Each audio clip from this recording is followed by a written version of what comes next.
Hello, dear friends. Welcome to our online weekly webinar with specialist of IVMED Clinic. So today we have a special topic.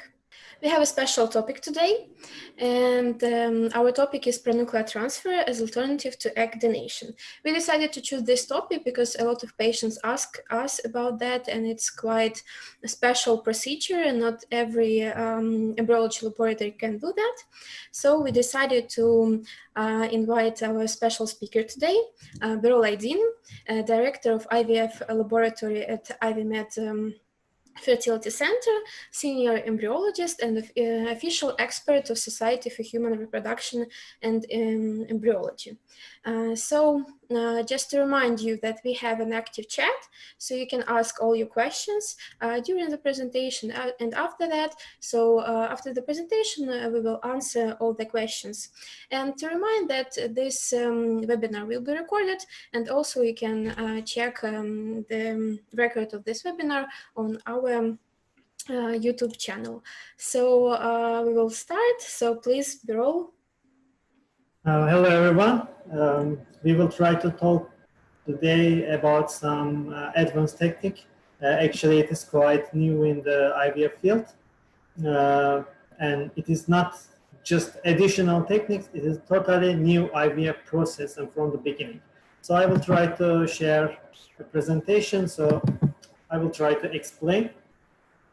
Of course, pronuclear transfer, our topic is alternative for egg donation, but it's not just alternative to egg donation. Also, as I said, it's a complete process, a new process for the IVF.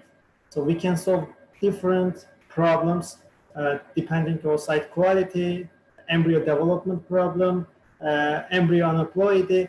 So it's not just actually to alternative to egg donation. Of course, this is the main reason why we developed this process, but mainly it's helped to many patients for different questions.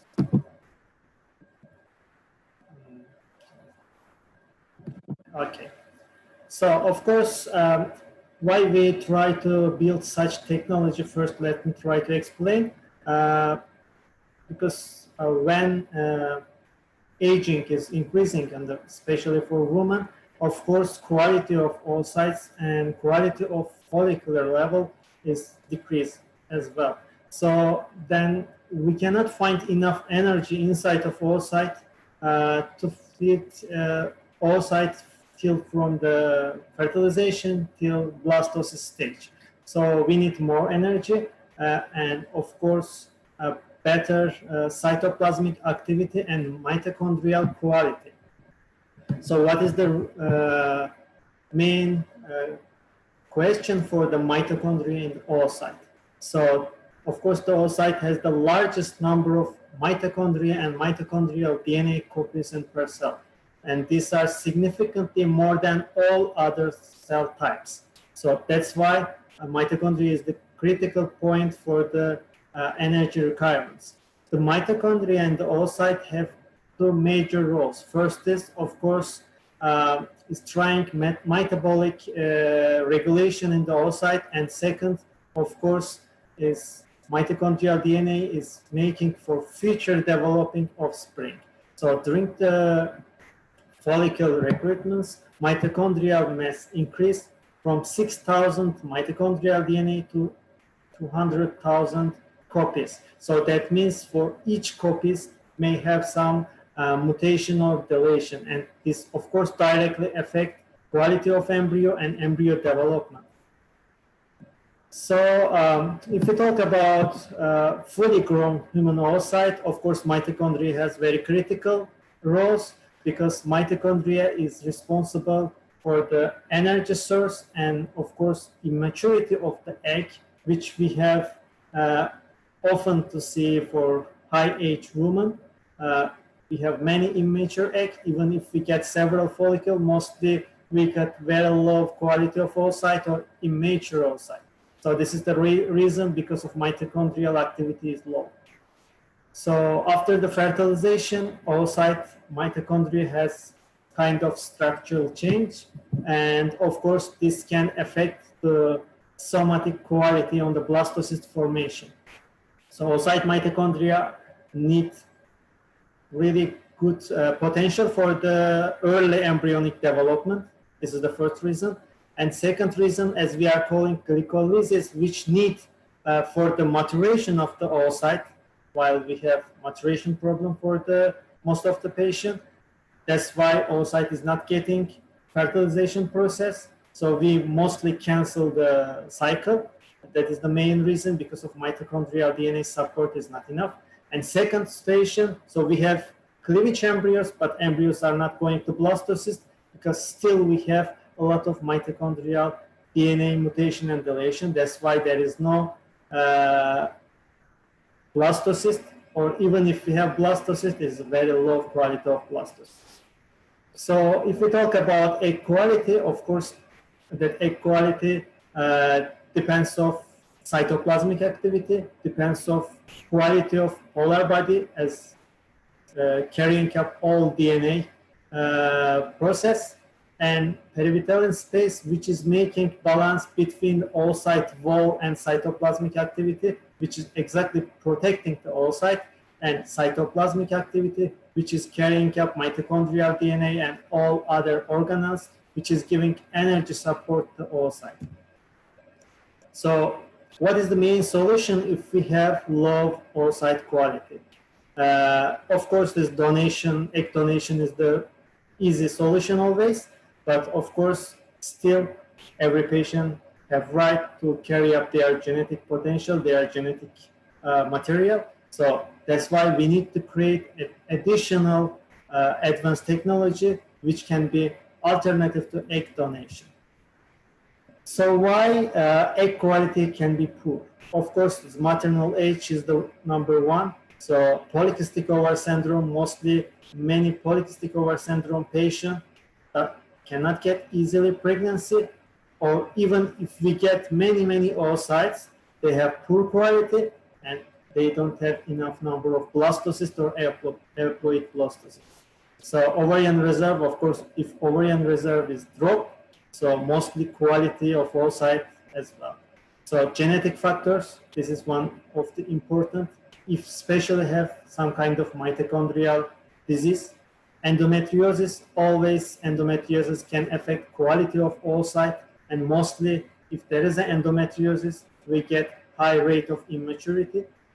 And of course, mitochondria in an egg cell breakdown. So if there is a mitochondrial question, this is the main reason why we try to build this technology. Of course, oocyte is not developing after the fertilization till the blastocyst. So, of course, it's increased maternal age, mitochondrial DNA mutation and damage also increasing. Some mitochondrial function are changing, and of course, metabolic activity is changing, and which we are calling ATP, the main energy for every biological cell decreased. That's why oocyte cannot find enough potential energy to get high quality of embryos. So as we saw on the graphics, so depends of age, of course, live birth rates is drop dramatically, and also depends of age, as we see between patient and donor eggs. So there are huge difference. While we have donor eggs, we have better quality and high live birth rate, while we have patient with maternal age, live birth rate drop. So if we talk about aging and mitochondria, of course, loss of mitochondrial function, it is the one of the reason. Mitochondrial DNA mutation and deletion, so energy production, oocyte maturation, aneuploidy rate increasing, of course, nuclear spindle activity problems, embryo cleavage and cytoplasmic fragmentation problem, embryo implantation potential problem, and ATP production problem. So all of these questions are giving right to do pronuclear transfer or spindle transfer to achieve high quality of embryos. So if we talk about mitochondrial treatment, so we have, if we have unaffected father and affected mother, So mostly we will find affected child after the fertilization if there is a mitochondrial disease. But if we have affected mother and unaffected mother, so then child mostly unaffected. So as we saw in these graphs, so we get all mitochondrial disease mostly from the woman. So oocyte potential, oocyte quality, oocyte mitochondrial activity is the priority for us. So why egg donation need alternative? Basically, egg donation need alternative because most of the parents, almost let's say 90%, firstly, of course, they prefer to carry up their own genetic material. They want to be more motivated psychologically, and this is their social and genetic rights. So that's why egg donation need an alternative. And another things, of course, if there is some potential on patient eggs, of course, priority should be for the scientist or embryologist or IVF specialist. Priority should be to use their own material, and pronuclear transfer and spindle transfer is giving good alternative for this. And also egg donation is an alternative because after the pregnancy there are psychological process also, and for most of the couple, most of the women, to know that they are carrying up their own material is much more motivated as well. So there are two alternatives for the egg donation: spindle transfer and nuclear transfer. Now we will try to quickly talk about both. Spindle, mostly before the fertilization, just we got oocyte from the pickup and just we try to clean with a special enzyme cumulus cells, cumulus complex cells, and just with special software we can find the spindle. Spindle carry up all genetic potential of the egg. So to determine spindle, it's almost impossible to see with the regular microscope or objectives. Needs special software for that, and it's not common everywhere. Of course, this software has high cost and also needs special training and education for the embryologist to use.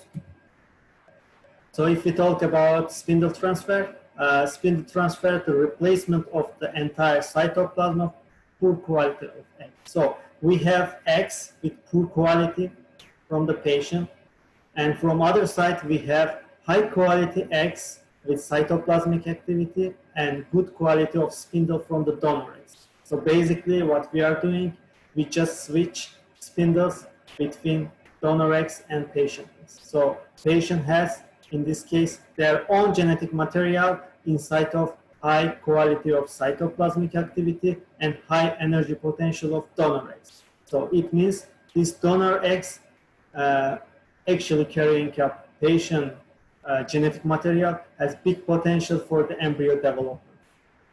So we are using a special techniques, special solutions. So just we are getting from patient egg and donor egg at the same time. And we open the zona pellucida from the donor egg, which is protecting cytoplasmic activity. We just enter small biopsy pipette and we just take out spindle of the patient, which carry up patient genetic material, and then just we transfer to inside of high quality of donor eggs. In this case, of course, 99% of the DNA activity is a phenotype and genotype from the patient. Only 1% of mitochondrial DNA will come from the donor eggs. If we talk of advantage of the spindle transfer, of course, it will protect the patient from the mitochondrial disease. There is no possibility to get mitochondrial disease, and it's a big chance to get healthy children, of course. And the study suggests mitochondrial donation could prevent more than 12,400 women in USA, because it's most popular in USA, from transmitting of mitochondrial disease. So that means at least 770 babies could be saved from this disease annually. This number could be increased in Europe and Asia as well, because there are not enough publications for that. Material spindle transfer has been tested on human eggs, and method led to development of the blastocyst, of course, and we have high quality of blastocyst and airploid embryology. Of course, there's less mechanical and morphological damage during the spindle transfer. What about pronuclear transfer, which I prefer more than spindle transfer actually, because there are different kind of advantage. So firstly, while we have spindle transfer, still we don't have fertilized egg. So still after the spindle transfer, we should fertilize this egg and we should wait still fertilization. But for pronuclear transfer, we already have fertilized oocyte. So basically we have fertilized oocyte with patient oocyte and sperm, and from other side we have fertilized oocyte, donor oocyte from patient sperm. So basically we just exchange pronuclears which carry up intended parents genetic material. We just transfer them inside of the donor eggs. So we give them big potential of the energy and mitochondrial activity. In this case, again, 99% of the DNA is coming from the intended parents, and only 1% of mitochondrial DNA is coming from donor.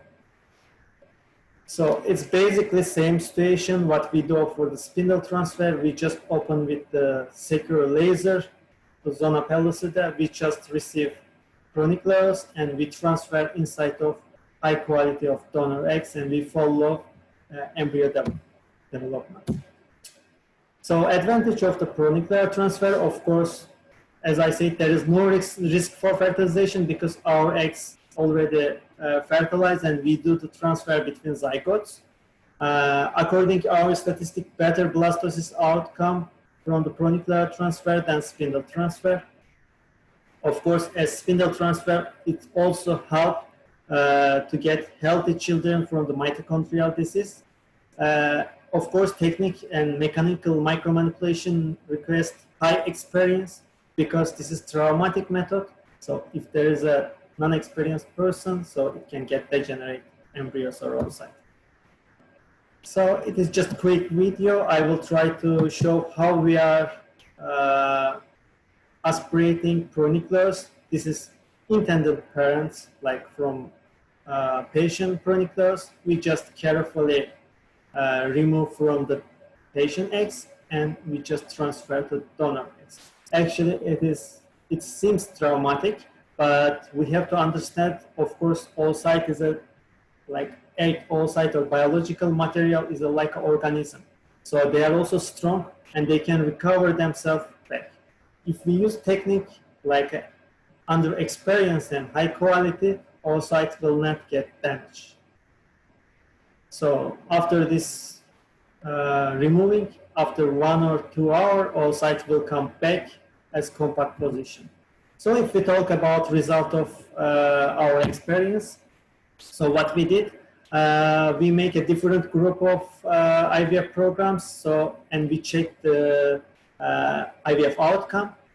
So first group was IVF program to study the feasibility of the pronuclear transfer to prevent mitochondrial DNA disease transmission from mother and child. So first group, we just use only who has mitochondrial disease. Second group, we get only cytoplasmic activity problem. Third group, who has really low airploid blastocyst rate after NGS or PGT. And last group, who has high H factor. So in the first group, we got 18 patients with low ovarian reserve, so who has minimum 2 dominant follicles, age up to 35. Second group, 15 patients with low blastocyst rate, like IVF history before, and high aneuploid blastocyst rate during the previous cycle. There is no age limitation. Group 3, 16 patients with unexplained infertility up to 4 IVF trial with stimulation. There is no age limitation as well in this group. And group 4, 6 patients with mitochondrial disease. Also, there is no age limitation in this group. So, if we check about pronuclear transfer, which we use oocyte and ICSI, so as we saw 80 oocytes, so we got 76 embryos and fertilization. 168 from second group, 166 third group 204 and 196 are almost up to 95% of fertilization rate after the manipulation, micro manipulation. So that means system is and technique is secure for the oocyte quality and that there is no damage. So if we check cleavage rate and degeneration rate, we found around 70% average cleavage rate from each group and only 2 to 3% of degeneration rate, which is very normal even for regular fertilization.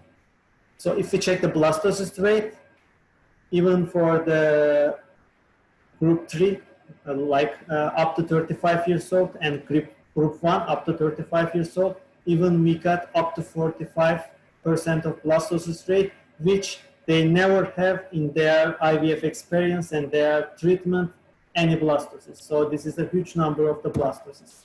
So if we check about airploid rate, airploid blastocyst rate, like a usual donor embryos, donor eggs, so almost 70% of airploid rate, which is really high and impressive. So what about pregnancy rate and life growth? So techniques start to use actively from March 2019 and first embryo transfer done in IVMED clinic. Number of embryo transfer are limited because of endometrial factors and some personal reason. Patient try to postpone to transfer or someone trying to make a pool and to get more embryos. Number of embryo transfers are 24 patients after the pronuclear transfer. Number of the ongoing pregnancy are 11. So already that means 50% of the patient get pregnant after this pronuclear transfer. 2 patients lost the pregnancy, 5 weeks and 7 weeks. So 3 patients already have live birth in China and 2 patients in Ukraine already has healthy and 3 parents confirmed baby. So we are working on the publication, scientific publication process. So as IVMED clinic, of course, our international department is giving you support. So even with pronuclear transfer, still you have possibility to get quick pregnancy and our international department always will support you for all the process. So IVMED clinic and our team, embryology team, always will give you scientific advice and support as well as from online or from email or from quick calls or if you visit our clinic. So this is our team. All of them is working on the project from the international department to IVF specialist and embryology laboratory. So thank you very much for your time and I'm ready to get your questions. Thank you, Birol, for your presentation. I need to check our chat if we have questions. So the first question, hello, I'm 34, I have mitochondrial disease. We tried IVF with pronuclear transfer, donor was 24 years old, but embryo stopped in development. Do you recommend to try one more time or doesn't, or it doesn't make any sense? Please, Birol. Okay, so exactly pronuclear transfer is not like we can get immediate response. Of course, they need to try more because it's not only about mitochondrial disease or about cytoplasmic activity. Sometimes we just don't get high quality of pronuclears from the patient. So if pronuclears still have genetic damage, so this embryo will not develop. This embryo didn't develop from the donors, what they did, because they had in this cycle some genetic disease on the pronuclears. But that means not next cycle again they will have this. So one cycle they can have, but next cycle they will not. So mostly for such situation, I suggest to make pool, at least to get 5-6 embryos to increase the chance. So different stimulation to get 2-3 eggs each stimulation and to collect them. So it is still possible even we can work on the frozen fertilized egg. Even if they are not in so IVMED anywhere else, they can just carry up their frozen eggs and we can work for pronuclear transfer. Okay, thank you for your answer. Our next question is, if I am older than 40 years old, but still good ovarian reserve, can I do pronuclear transfer? Of course, that is big advantage. Actually, there is no age limitation on pronuclear transfer. It's only point we should get high quality of dominant follicle, which we can receive mature oocyte because we need mature oocyte for this technique. And of course, also endometrial fracture. So if patient has chance to get an embryo transfer still, so for us, there is no age limit. And of course, if they still have potential for egg receiving, but if still they have problem for the embryo transfer, but they will use surrogacy, still also possible to use pronuclear transfer. Thank you. The next question, how would I know that I need this? How would I know that I need pronuclear transfer? Okay, of course, for that we need IVF history. So we are trying to check their history, patient history, at least if they have several trials, so without reason embryo stop the development, or there is no any blastocyst, or always after PGD they are getting aneuploidy, they cannot find embryo for transfer.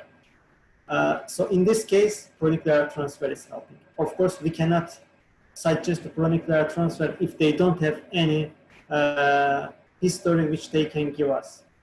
But of course, if they have high maternal age or if they have some genetic story in their family, so this is another option which we can talk about. But we need to get some data from their IVF histories. Thank you. I can add that we can organize a Skype consultation with our fertility specialist, with our embryologist, and you can send all the medical documentation, and after that we can arrange a meeting, and our specialist can recommend the next step of the treatment. So our next question is, can I ship my egg cells to you and after that do the transfer in your clinic? Or it's better to come to IVMED to retrieve eggs and you will use fresh eggs, not frozen? So in this process, it's just important to use fresh donor eggs always, because fresh donor eggs is not fragile. So because basically we need to use donor eggs. Actually, we need only pronucleus of the intended parents. So of course they can move their frozen egg, but almost we prefer fertilized frozen eggs. So if they freeze in wherever they are doing IVF cycle, they don't need to come to do all process with us. If they freeze or vitrify zygote, so that will be more advantage because we only will thaw these oocytes and just we will take pronucleus and to transfer to fresh donor. So actually, basically, they don't need to be physically here. Thank you for your answer. The next question, in general, do these techniques increase the chance of success of IVF? My wife asked about abortion rates in particular. Of course, I mean, this is the only alternative techniques which we can suggest for the egg donation. There is no any other techniques which is working and helping the couple. According to my experience, of course, number is still not enough. I mean, I cannot say we are doing 1,000 cases, like we cannot give a big data because we are choosing patient for the pronuclear transfer really detailed. So we have to catch some kind of exact symptoms which we can believe that we will get success. So as I tell you already, so if there is a mitochondrial disease, if there is really poor quality oocyte, if it is polycystic ovary syndrome deeply and they tried 4 or 5 IVFs, and if there is no embryo development in several IVF, so that is the perfect candidate for the pronuclear transfer, and mostly we get success. Okay, pregnancy is still question because I cannot talk about endometrial factors. This is a different field, but still, after these techniques, we can like we can give a personal guarantee, like we will get for sure blastocyst, because many patients, they don't have any blastocyst in 5-6 IVF attempts, even they are giving, especially on polycystic ovary syndrome, they give 30-40 eggs and finally all is getting arrest on the cleavage arrest on third day or fourth day or second day, so they don't have any blasters. For such cases, it's a perfect solution and quick solution. Thank you for your answer. We have the next question. How about the cost with surrogacy? Actually, I can answer that question. It's 43,000 euros. And if you are interested in the program, you can leave us your email and we can contact you and send you the program. So we have a special program with surrogacy and pronuclear transfer. The next question. Hi, my husband and I want to do this transfer, but still worried. Are there any risks for the patient? Are the protocols of preparation are different if you transfer the embryo after pronuclear transfer? There is no any risk because there is nothing different than regular process. So what we are doing only difference, we are using like a different surface. We just use energy of the donor oocyte. So basically, still genetic material is from patient. So as I said, that can look traumatic for the oocyte, but finally oocyte will continue develop, will get the embryo. If we are talking possible genetic problems, actually from this technique, it's impossible to get mitochondrial disease. This is the first. And second, even if it is some genetic problems, we are not doing embryo transfer after pronuclear transfer without NGS test. So we analyze according our pronuclear transfer package, we analyze for all embryos for NGS testing all chromosomes. So if we find, of course, some genetic mutation or problem, we don't transfer this embryo. Thank you. Our next question, actually, it's kind of the question that we had before, but still, can we freeze eggs then ship to do this? If so, what day should we freeze them? As I said, there is no risk if they freeze oocyte or fertilize oocyte. So I prefer to freeze fertilize oocyte. Of course, this is less traumatic because if they send frozen oocyte, we should thaw them. After thawing, we should fertilize them. So of course, this is a more traumatic than fertilized oocyte. If they just freeze the oocyte in the first day of the development after the fertilization, so that will be great. They can send safety and transport or mechanical, any technique will not affect the quality in this case. Thank you. Our next question, do we need to do NGS with this? Also, do you do NGS in your clinic or sending them somewhere as well, like any other clinic in Ukraine? So this is the first part of the question. Yeah. Okay, firstly, of course, we don't do embryo transfer without NGS testing for pronuclear transfer program. So every blastocyst which we receive from the patient after pronuclear transfer, they must be tested for NGS. This is the first. And if we are talking, IVMED clinic are using their local NGS testing. Actually, we are collaborating with one of the biggest IVF, genetic laboratory group in Turkey. We are able to make any genetic test, which is still not possible to test in Ukraine. Not only NGS testing, but also carrier screening testing. Also, we are doing monogenic disorder testing. So many different genetic testing through embryos or blood. We are able, as IVMED clinic, to test and to give quick answer. So, for example, for NGS testing, mostly there's a main problem for the patient. So they are waiting a month, like 20 days. We are receiving mostly result for 5 to 7 days after biopsy for the NGS testing. Thank you. And we have the next question. Do they have to be embryos to do this, or eggs and sperm freeze separately to do this? This, I think. No, of course, that from embryo we cannot get nucleus. So that's first way. They can send oocyte, frozen oocyte and frozen sperm, so we can thaw and fertilize them here in IVMED. Or second way, they can just make a punction over there to get oocyte, and patient can give sperm. They can just fertilize and freeze. They can send us ready oocyte. So we don't need embryos. We need zygote or oocyte. Okay, thank you for your answer. I just need to do a quick check if we answered all the questions. It seems that. Thank you for your nice presentation and answers to the questions. It was really informative, I think, for all our patients. And I'd like to invite our guests to our next webinar. We have weekly webinars every Friday. So see you next Friday and have a nice weekend. Have a nice weekend. Bye.